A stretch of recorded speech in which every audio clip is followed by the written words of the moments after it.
What's your take on H-1B visas? As a capitalist, do you think we should allow companies to hire foreign workers to get ahead? And as a country, does this help us compete with China and India down the line? Or you're opposed to that? And my other question is kind of related to that is, are you opposed to building more AI data centers? Both complicated questions that I neither one of which I can say I'm completely for or completely against.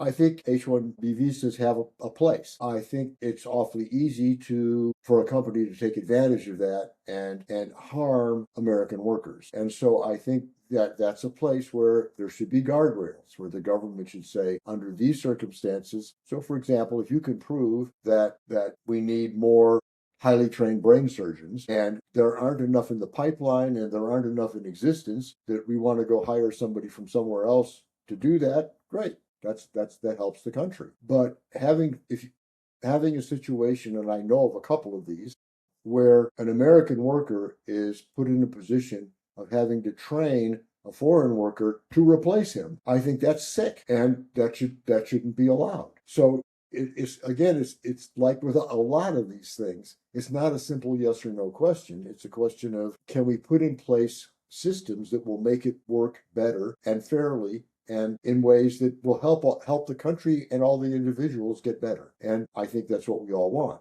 Thinking about the other one now, trying to change gears.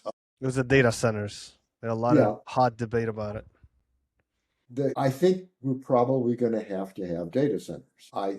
But I think there are ways it can be done that will make them less intrusive and less harmful. I think Trump's edict, I don't know if it's going to stick or not, that if you build a data center, you have to provide your own electric power for it. I think that's a great idea. I think there are ways you could do it that if you're going to use water for cooling, I would suggest that we could put in place systems where the only water you can use for cooling is water that can't be used for anything else. So, for example, wastewater. Why couldn't we clean up sewage a little bit and use that to cool a data center? We could use salt water to cool a data center.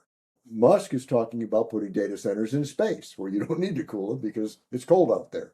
I think if we put guardrails in place, capitalism itself will solve those problems. I mean, that's what capitalism typically does better than anything else. It solves problems.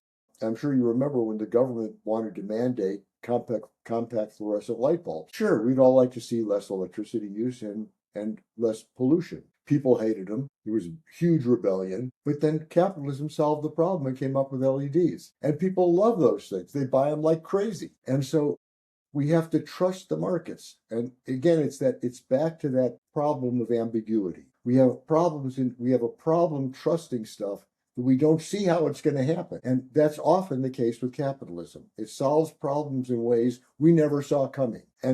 But it happens. I mean, and I guess another thing I would encourage our listeners to do is to, look around your house for a minute. However little you think you have, what you got from capitalism. It didn't come from the government. And it's never going to come from the government. It's going to come from people that make stuff happen. And we need to find ways to better celebrate that and look at everything we try and intervene in and say, are we really doing something here that helps? Are we actually solving a problem, or are we putting a Band-Aid on it? And that's huge.